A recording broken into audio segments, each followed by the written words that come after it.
All right, welcome everyone. We're going to get started right away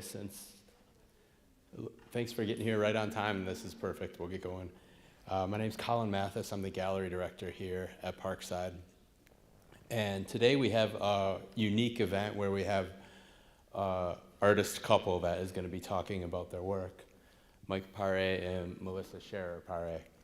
And directly after this talk, well, not directly, at 4 o'clock, we're going to have a reception for their exhibition that is right down in the Foundation Gallery, which is on the same floor in the building, and it's really worth checking out if you see their talk.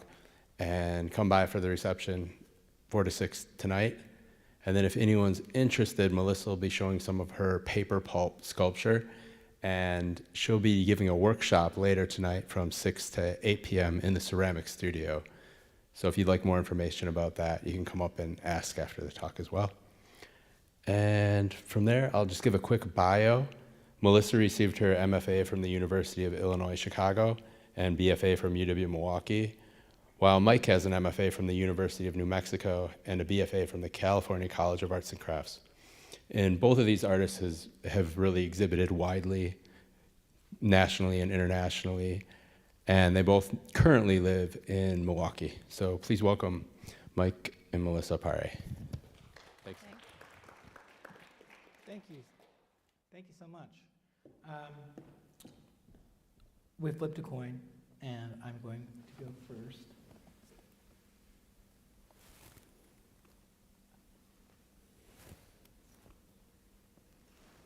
All right, my name is Mike Pare. I grew up in Northern California, and I'm gonna go back in time a little bit here. So this is a work from 2000. It's called Festival Series Dark, and it's a drawing of. It's a very large drawing, 40 inches by 26, graphite drawing of the Altamont concert in Livermore, California. Has anybody ever heard of the Altamont concert? A few people.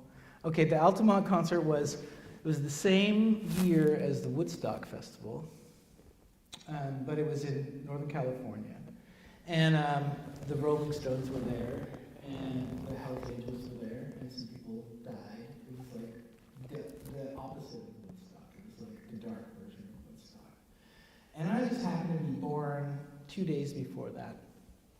And I grew up in the town where this had happened, this town called Livermore, California. So this was kind of like the lore that I grew up with, this event that had happened right when I was born. So that was something that was really interesting to me when I was in the year 2000, so I was like 30 then. Oh. And I made all these works about concerts, and I was thinking about the horizon line and kind of like a landscape made of people and how that was kind of an ideal. A lot of ideas working with this stuff. This is another large one from 2002. It's 50 by 38, so these figures are a little bit bigger than life size in the drawing. So these are graphite? These are all graphite drawings. And then, so, it started off more like with this, where it was this kind of documentary kind of drawing. And these are based on photographs by a really famous photographer named Bill Owens, who also lived in Livermore at this time. And he shot these photos for the local newspaper.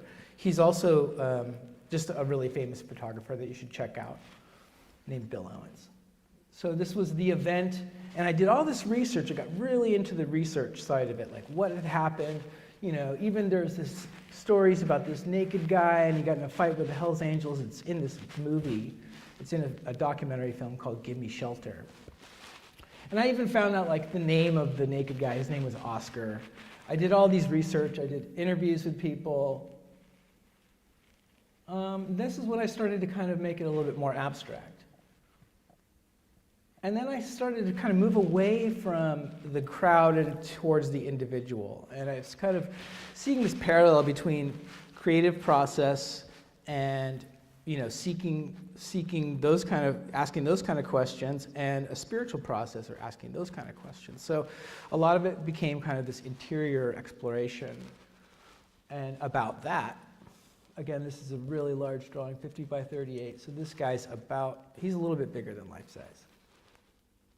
And I started thinking about the spiritual quest, and I was thinking about gurus. And I was thinking about gurus as a vehicle to get to a place. So I started making these skateboards with gurus on them as they're like the vehicles that we can ride to get to enlightenment or some kind of place like that. This one's called Hibernauts. These are all devotees of a guru. And then here's a book that came out. It was in, what year was that? I think it was 2005. I made this book. That was a big deal. And I started doing some commercial stuff. I started doing some illustrations. So this is from McSweeney's in 2005. I did some illustrations for this story about Bigfoot. I got a little tired of working with the projector because that's how I was making all those photographic works. So I started working with other ways of kind of filtering a photograph. So in this one I used a grid, right? Like you know, everybody makes a grid and you can map out the pieces, but I made an anamorphic grid. So the squares got smaller as they went to the middle of the grid, and then I translated an equilateral grid that was on this image of a Navajo rug. So it was a lot of this kind of, it was very like intellectual, or I was thinking a lot about how to filter these images, these photographs through different methods of making them, and there was a lot of research involved. Here's a drawing of a tie-dye. So I was interested in these subcultures, right? Specifically like 60s subculture. And this here is a depiction of Ron Thelen, who was a guy in San Francisco, and he started the first psychedelic shop that sold posters and hash pipes and incense sticks. And he was kind of like this capitalist guy in the middle of what seemed like an anti-capitalist, anti-establishment movement, but it was still very much about capitalism. So I'm kind of looking at, there's some critique going on there. But you see, this is made a little differently. And the reason this looks different is because I got so bored with using the projector because I knew exactly what was going to happen when what I was drawing. I knew the outcome. There was no surprise. So I started to make these transfer papers. So I would make a powder out of graphite, or I'd get graphite powder, mix it with alcohol, rubbing alcohol, paint it onto a piece of paper. And then I'd put that against the drawing, the messy side against the drawing, and then I would use a dead ballpoint pen with the projector, and then I couldn't really see what my marks were going to be. So there was always this surprise of pulling the paper away and seeing what the result was. And that was interesting for a while for me, because what I found out was that I really liked the aspect of drawing that was about surprise. I got really tired of making these drawings that took me 40 to 60 hours, and I kind of know what it's going to look like when it's done. There was it had a great effect. I liked the final thing, but for me, it just stopped being fun after a while. So I had to come up with this method. And here's another one. Again, I can't see the drawing until I take the paper away. And here's another one. So I was still using the photographs as a source. Oh, this is a 3-color litho I made the same way. Another drawing. I got really into these gurus. This is when I was in grad school, 2010, 2011, 2012. I got really into this guru, and I did all this research about this guru. His name was Osho, or Bhagwan Sri Rajneesh. Anybody seen the documentary Wild Country? Okay, so this is a few years before that movie came out. I did a lot of research about this group, and I made a publication. This was part of my graduate work. And it was all about the material culture of this group. So this is a super brainy, intellectual kind of a project where a lot of research. I was working with an advisor that was in the anthropology department at UNM, which was just like one of the best departments at that school. And so I was kind of approaching it from this kind of field research point of view, very academic, very, intellectual way of doing things. And then parallel to that, I was making these experiments with paper and dyeing the paper with drawing materials. So a bath made out of graphite powder or ink from highlighter pens that I'd leach out and make baths that I would dye this. This is rice paper. It's so super sturdy, and it's like fabric. Like you can't really even tear it that easily. Anyways, I kind of exhausted this idea around 2012. I finished grad school, and I'd kind of done all this intellectual work, right? And I was really, kind of focused on that, but I was a little bit bored. So we moved to Milwaukee in 2012, right? 2012. And we have a daughter named Maeve, and she started making these drawings like this. And I was so inspired by these because they had no intellectual weight to them, yet they had so much substance. There's so much joy in these marks. And at the same time, I was teaching drawing, teaching a lot of figure drawing. And I got really into the gesture. The gesture for me became supreme, and I fell back in love with drawing. And I kind of abandoned all this other kind of work I had done that was about representation, traditional representation, and art as an intellectual pursuit. And I kind of tossed that out the window. And I was just so much happier having done that, just putting that aside. Not that I'm not ever going to crack a book again or write or, anything like that, but I wanted, the art it came so much more naturally when I didn't have this big intention for it or this big message behind it. And so that was really liberating. Like I was saying, I was doing these drawing workshops or classes where I was teaching life drawing, and I was just totally enjoying it, just really having fun. And I started to make fun of things. I got really into gag drawings. I'm thinking about drawings as a one-liner or a joke, or trying to crack myself up was so much more fun than trying to invest a big intellectual idea into it. And so there's another artist. And the kind of premise for the beginning of this was, I said to myself, okay, what's the dumbest drawing I can possibly make? Make the dumbest drawing of a figure drawing scene. How dumb can it be? How thoughtless, carefree, careless can it be? And still be legible. It's still legible. That's the other thing. And then I'm kind of playing with some of these ideas I used to have before, where, art as a spiritual or magical practice. And I was kind of poking fun at it, though. I was having a good time. Here's a drawing of the Beatles. That's Paul McCartney eating a hot dog on this side. I was just having fun. I was riffing. I'm trying to pull some of the mythology that's part of our pop culture into this, using images that are kind of already known, already have some currency, so I don't have to invent anything. I don't have to make anything up. All the stuff I'm using is stuff that's already understood by this audience. You guys are smarter than these drawings, and that's kind of the approach that I take, is that my audience is smarter than the drawings. That means the drawings can be pretty out there and still be legible, because you're smart, the drawings are dumb. That one's a pretty silly one. Some color. Okay, so something that came up was, well, let me see if there's anything else I need to say. So this is an avenue I'm still following, right?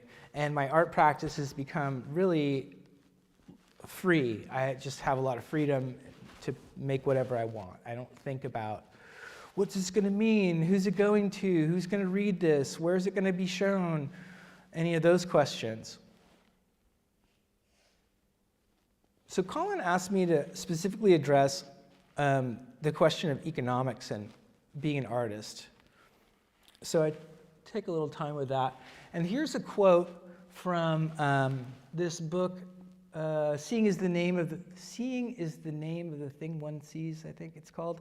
And it's about this artist, Robert Irwin. Does anybody know who Robert Irwin is?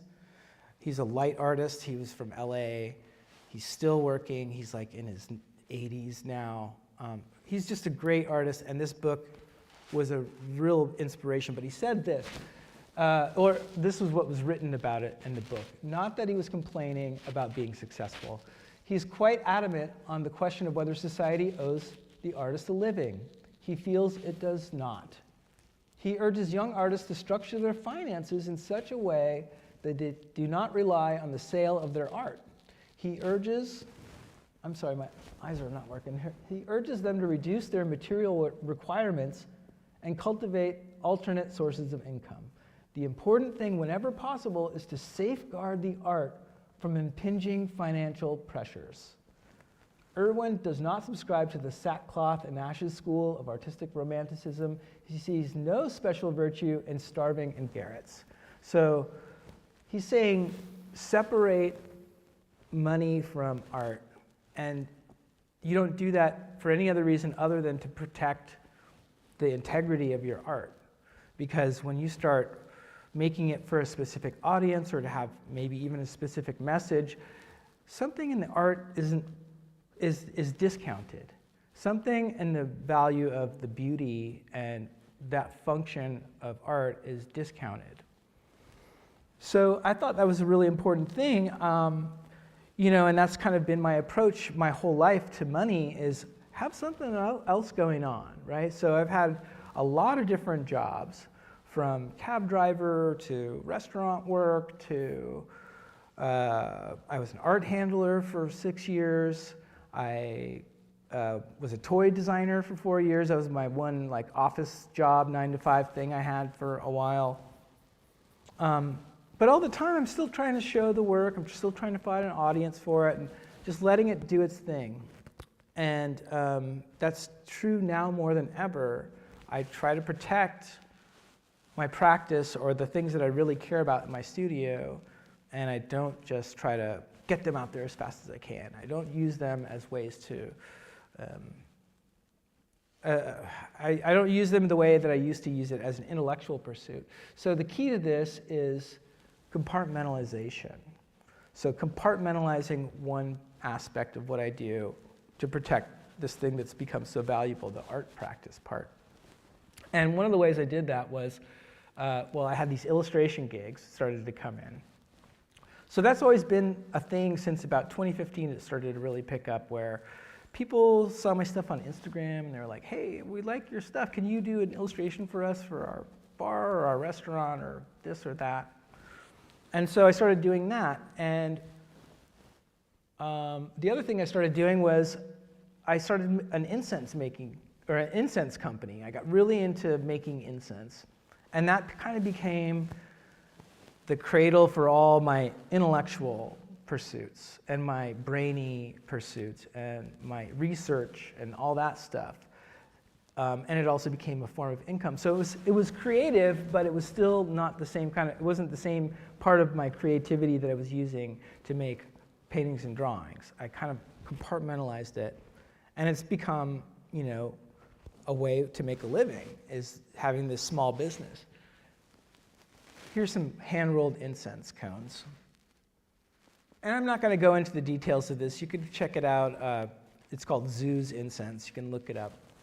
But it's become a whole thing where I've gotten really into the materials and trying to source materials and the ethics of sourcing materials from all over the world and trying to find, sustainable, pure ingredients and making a really unique product. I even started doing these workshops where I teach people how to make incense too. That's another side of this business. But at the same time, it's feeding back into my my secret body of work, that's my studio work. It's feeding into it. All that research kind of bleeds into it. But I don't have to put any effort into the research. That's already been done, and it's already been applied. So this is all like extra, I get inspired by these things. What happened? We lost the image. So here's a logo I made for a restaurant that's in New York called the Four Horsemen. And this creative process was really important to like my design work that I do now, because it was the first time where a client came to me and they said, hey, we really like your bad handwriting, and we really like your sloppy drawings that you've been posting on Instagram. Can you make something like that? And it was the first time where I didn't feel compelled to like make something for this client that was going to please them. I just needed to make something to please myself, and that was a totally different approach. And every time I veered off that path, my clients, God bless them, they would be like, no, that's not what we want to see, the sloppy handwriting stuff. We want to see the really dumb stuff, and that's what we want to use. I'm like, okay. And that became kind of like a style that I could work in that's different than other people and has value to people, creates value for these clients even. Here's a choking poster I made for the restaurant. And this is a restaurant in New York, and in New York, everybody's got to have these choking posters, but around that time, 2015, they said, hey, you guys can, the city said, it doesn't matter what the poster looks like, as long as it's these dimensions and it has this information in it, we don't care what it looks like. So started this trend where in New York restaurants, people started making their own really unique choking posters, and you can Google that sometime. There's some really beautifully designed choking posters in New York. And it led to other things. So here's like a wine label for the same company. They came up with a wine. And here's every year I do a poster for them. So it's kind of snowballed into this thing. And then since that happened, other people see the work there. They approach me and they're like, hey, can you do that sloppy handwriting thing for our business? And it's kind of been a ongoing process. Here's something I did for the Cactus Club in Milwaukee. Here's a commission I did for Harley Davidson a couple years ago. I did like 5 drawings that were commissioned for this new image that they were presenting. Here's another one of these Harley Davidson drawings. I think this might be the last slide. No, it's not. This is kind of a look at the work that I've been working on since then too. 2015 became more complex, but I'm still just really interested in making these goofy scenes and drawings and mixing them up. This is a more recent one, 2022, I think this one is. This is called Incense Sanctuary, and it's kind of based on this idea I have, this fantasy that if I could do anything with this incense business, I would start an incense sanctuary where I could grow some of these rare plants and trees and cultivate them and make a garden and people could go visit. Like, you know, if I ever got a big grant or I got $1 million or whatever, I would probably try to do something like that. This one was made in 2020, 2021. It was after the riots. So I'm thinking about like American stuff and what it means to be American. And we live in a very purple state, you know. Wisconsinites know more about political diversity than a lot of other places do. So we're a purple state, right? Coexistence. And then here's a newer painting. Started working with color a lot more. I'm working on these panels, and these are kind of secret works that I don't really present that often, or haven't found the right place to present them yet. And then this is the one that's in the show. So I guess that's my last slide. Let me see if there's anything else I wanted to add.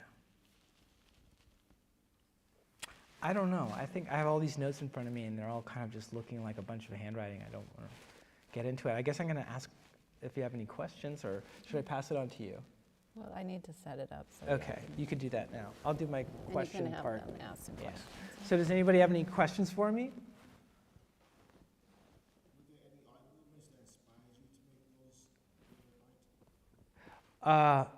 Art movements, yeah. So the earlier work, the photographic work, was definitely, the photorealists who were some of my instructors in undergrad. That was a big influence on me. That was a big movement in the Bay Area when I was in school. Yeah. Was That isn't working.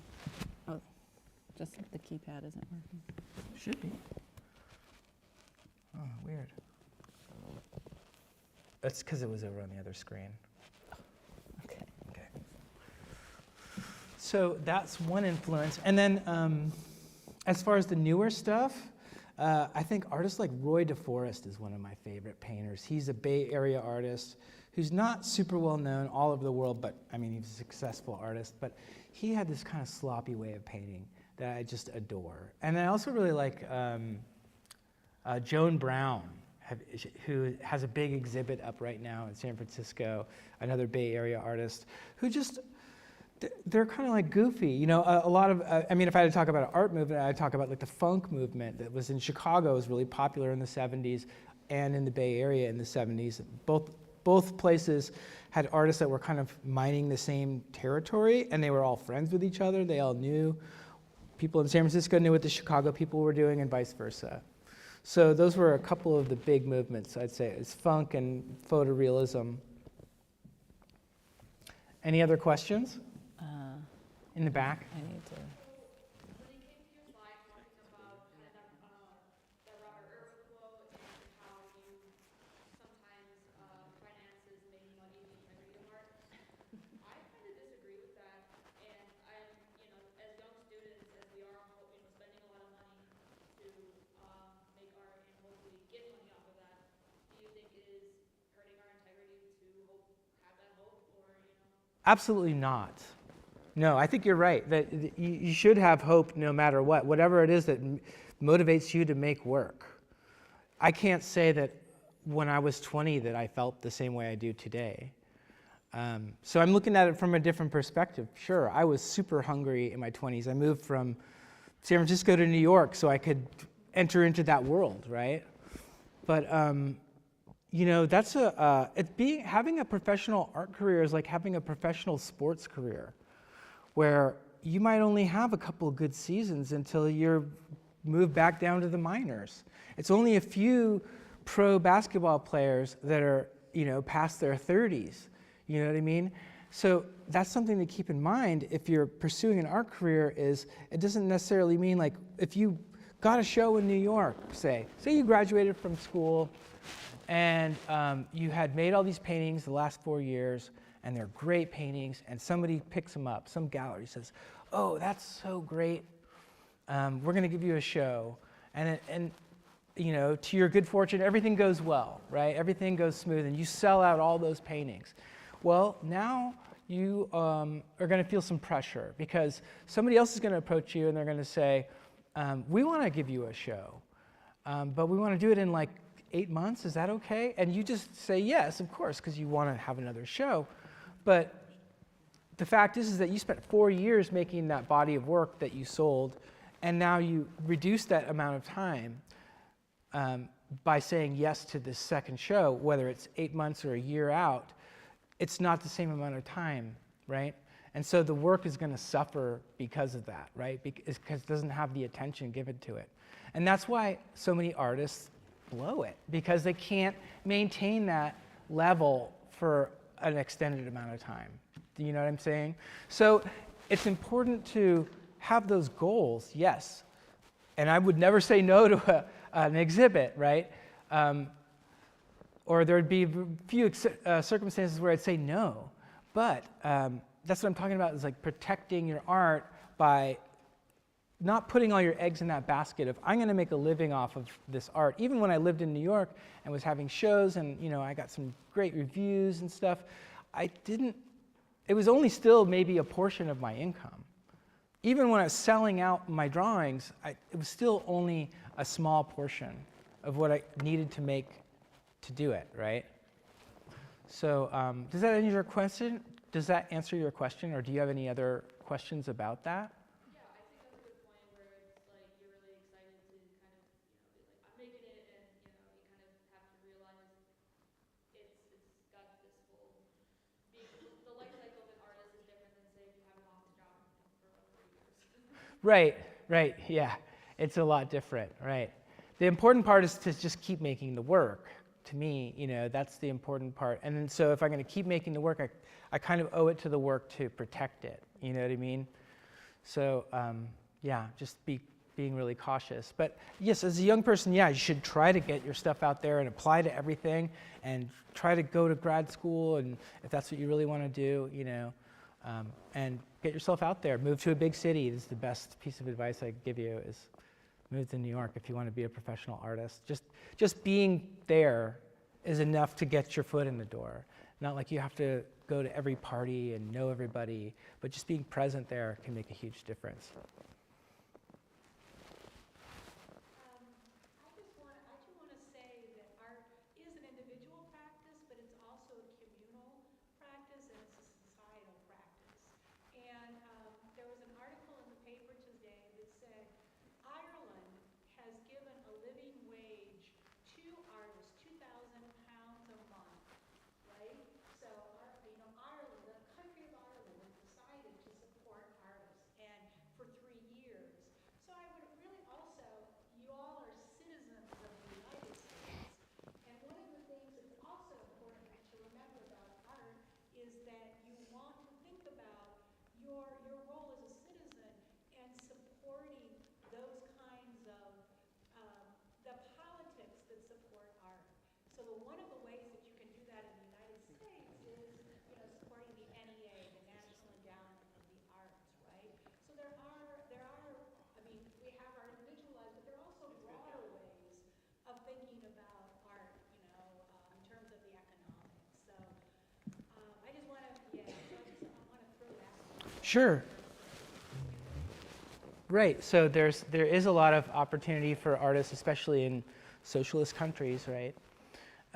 Like you're talking about, or countries with socialist systems to set up to support artists. But my question, though, is does that make better art? And that's a tough question, right? So, does that make the art better? Does that make the quality of this artwork better? And from what I've seen, the answer is no. Right? The more people that can make a living doing it, the more possible it becomes economically. It does seem like it's possible that you have, more people with their hats in the ring, more people making art. The more people making art, you would just think that their statistical average would work out that maybe it is better. That's a very positive way to look at it. I haven't seen the evidence that work is better. I haven't. In America, we have kind of these two ways of navigating being a professional artist. On one hand, you have the marketplace, you have galleries. On the other hand, you have the academy. And those are two different career paths. So if you want to be, they're parallel, not like they're exclusive to each other, but they're parallel. We don't have anything like, an NEA grant for individual artists. And in fact, I don't think that maybe we do, but I don't really hear about it. I'm not really even interested in, that's not something that interests me.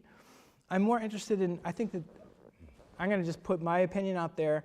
I think that the marketplace has a better way of evaluating artwork than the academy or a bureaucracy that's doling out money to artists. I think that the value of art is emphasized by the market more than the academy. I've traveled in other places. I've seen, I'm jealous of my friends in Holland who, get a free houseboat to make their paintings on. It's amazing. But was the work very good? The answer is no. It was derivative. There was not a whole lot of drive. Like that hunger that you have as an artist really does drive it. If everything's handed to you and you're given this agenda, especially by a state agency, well, we want you to make art about this subject. This is appropriate. Make it about this, because then you're creating this economic value, which to me is okay. That's got some value, but it's not the number one value of art. That's not the main reason I'm doing it. I'm not making art to educate people. I'm not making art to change anybody's mind. So it's a different thing.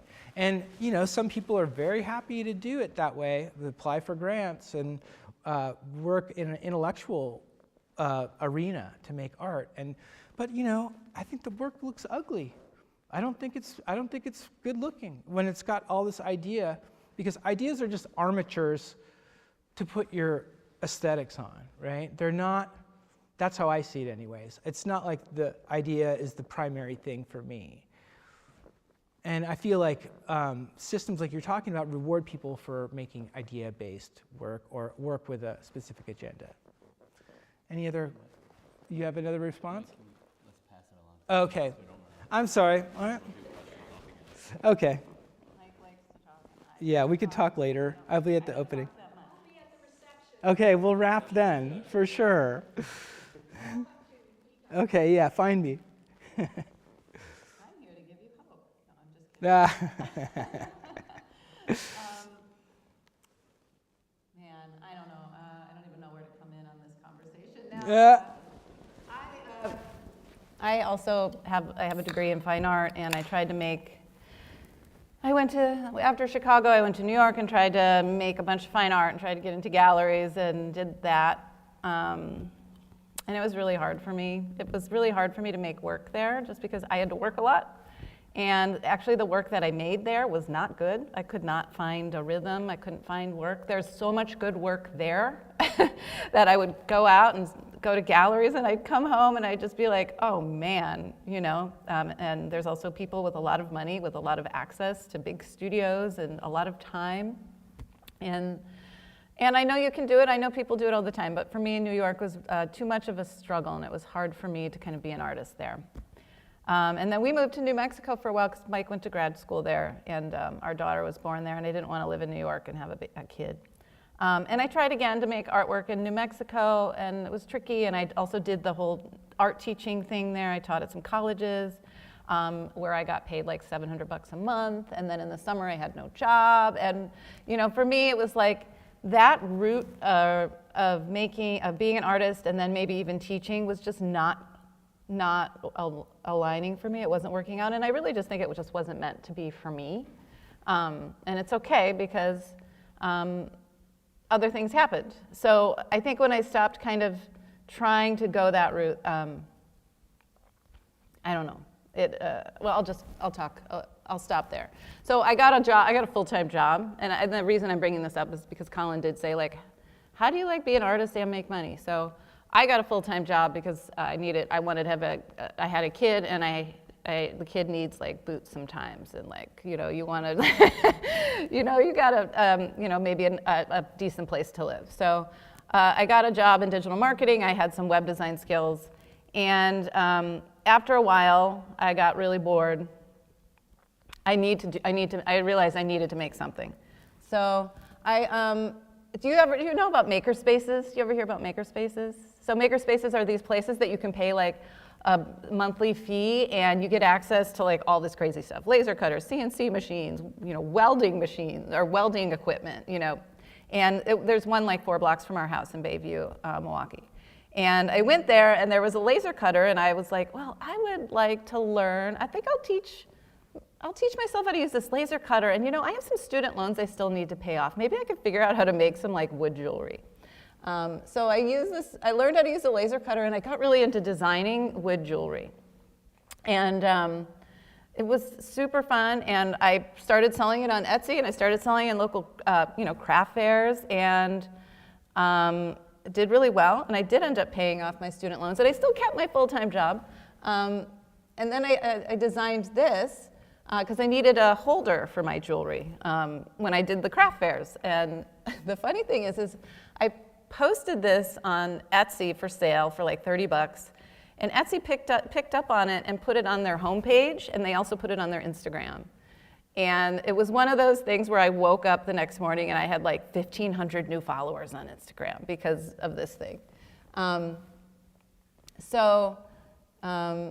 So that was cool. I paid off my student loans, and I was having fun designing stuff, and I started selling these for like $70 a pop, and people were buying them like every other day, and I could just put them in the laser cutter and just print them out. And the problem is that I started to feel like a manufacturer, where the design started to slip.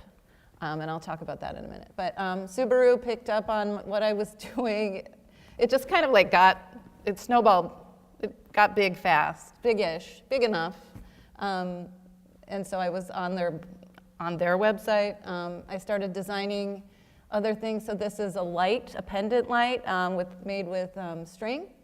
So the wood parts I used a laser cutter and then I strung it together. And then after the 6th one, I didn't want to make them anymore. Again, I started to feel like a manufacturer. It wasn't the design part wasn't there anymore for me. So I was just not interested. So I sold them and that was it. But then I got to this point where I was like, oh, well, I have these roots in 2D, and so I started trying using the laser cutter to make kind of more like 2D, I guess, paintings using the etching machine and the laser cutter, and then painting. So that's what these are. These are wood panels where I've etched in different design patterns and then painted on some areas of them.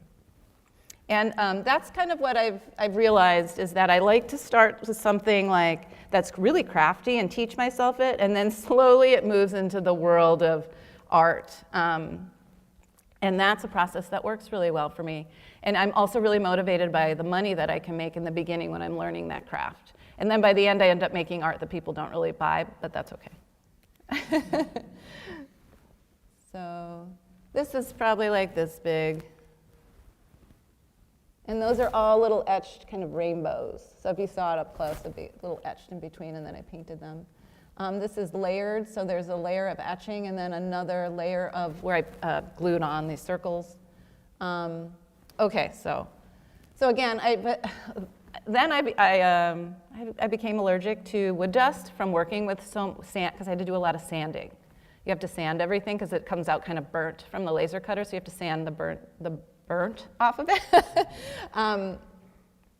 And I started getting sinus infections all the time from the dust, no matter like what mask I wore. And the last sinus infection I got, my eardrum like exploded. And I was like, okay, can't work with wood anymore, need to take a break. So I took a break for a while, and then I started to feel like kind of bummed out again. And so I realized I needed to make something, and I was at the the Milwaukee Art Museum's gift shop, and I saw somebody had like painted on scarves, and I was like, well, that's cool, I'll try that. That'll be a fun craft, and maybe I could make some money doing it. So I went on Dharma Trading Center and bought some silk and bought some silk paint, and I started playing around with it and started making scarves, and I started selling them. And I ended up in the Milwaukee magazine very quickly for making them. So it's, at that point I was just making them to sell. I wanted people to have these pretty scarves. I was doing craft fairs. But then I wanted to take it again a step further and make them kind of more like fine art. And I also have been interested in like meditation and Buddhism. And so I started looking at these mandalas and then trying to turn the scarves or turn the pieces into kind of or use the mandalas as an inspiration. And I also started working with wax as a resist. So all that line work is done with heated wax, soy wax, and then a paintbrush. So I build out the lines and then I paint in between them. And then when I'm done, I boil them. I boiled the wax off. And so then I just kind of was riffing on this mandala thing and I just kind of let it go. And so that piece is like maybe like this big. And there's one in the show. This one's in the show. That one's in the show. And I love this photograph. Isn't it hilarious? Look at that guy's braid. This was at the Museum of Wisconsin Art recently had their biennial last year. This was in their biennial. That's what that photograph is from. And then that same piece is in the show. This is me working on a piece, so you can kind of give you an idea of scale. And it's funny, I have to say this, the other day I was looking through an old journal from like 2006, and I listed like 10 things I'm good at and 10 things I'm bad at, and like number 5 of what I was bad at was painting. At least that's what I thought I was bad at painting, and I really wasn't good at painting. But I think once I started working on silk, I like really found what kind of painting I liked to do or where I felt really comfortable and what I was good at. So I just am not good at like oil painting or acrylic painting, and not that great at watercolor either, but like I found this. So, you know, yay for exploring other mediums. Here's a large piece, this is like 6 feet, and I was riffing off of like weavings, tapestries. And this piece ended up getting sold and is now on some like private island in the middle of nowhere. I don't know. It's probably, yeah, I don't know.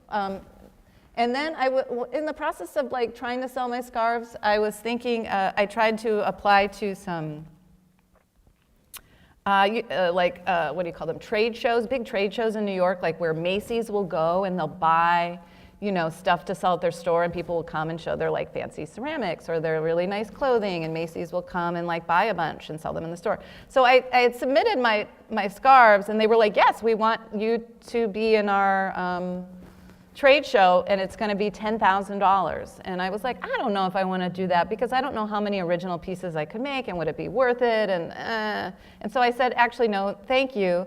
And they came back and they said, okay, well, will you be a guest artist? And they let me bring all my stuff in, and so they made me, I had a little space where I was the guest artist, and I got to hang up all my work and all my pieces framed. And they also made a chocolate bar out of that same painting, which is great. I still never have tried the chocolate bar. It just,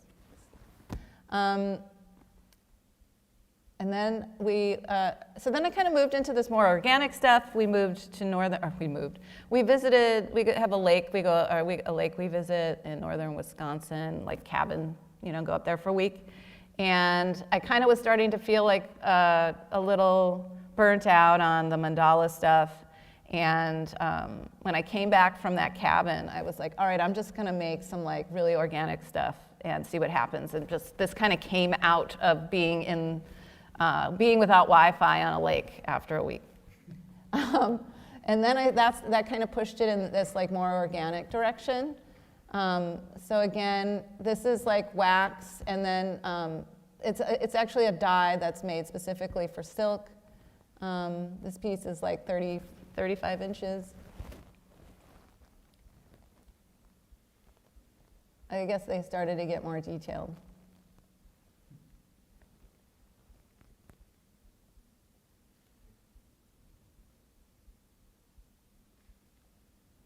And I did sell some.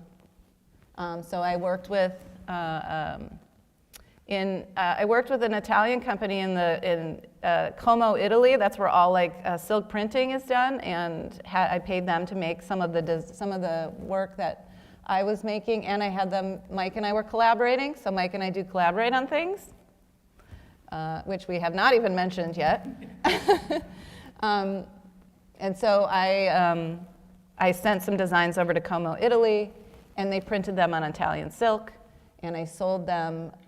So I had the prints were about $20, just to give you an idea of what it's. You pay about $20 a piece, and I was selling them for about $120.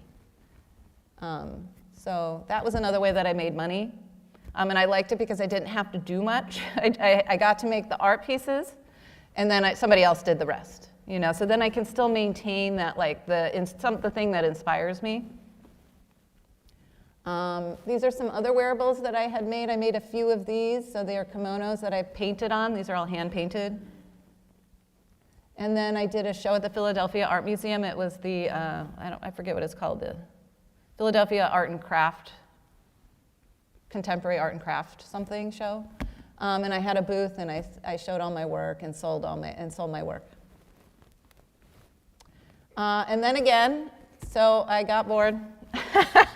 And I started, some artist friend of mine was working with paper pulp on paintings, and I started Googling and found out how to make paper pulp and got excited about it and started to use it on recycled materials around my house. So like old water bottles, and all of the paper that I was using is all paper from my life. So medical bills, you know, credit card statements, my daughter's homework, those kinds of things. And I would turn it all into a pulp, and then I would put it over these these forms, and then I'd also build out handles using so like a White Claw box, or just random more garbage that was in our house, plenty of garbage.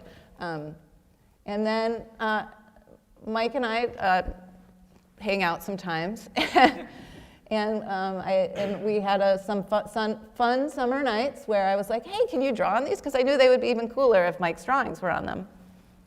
So he made some drawings on them, which are in the show. I think there's like 4 or 5 in there. And then I started to layer these pieces. So there's a layer of paper pulp, and I painted it red, and then I layered more pulp on it and painted on it. Again, this is a vase I found at Goodwill.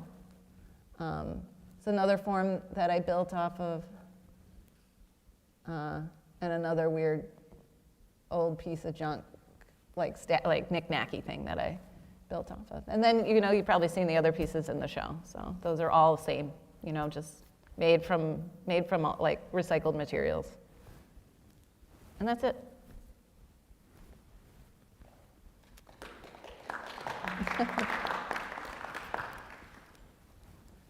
Do you have any questions?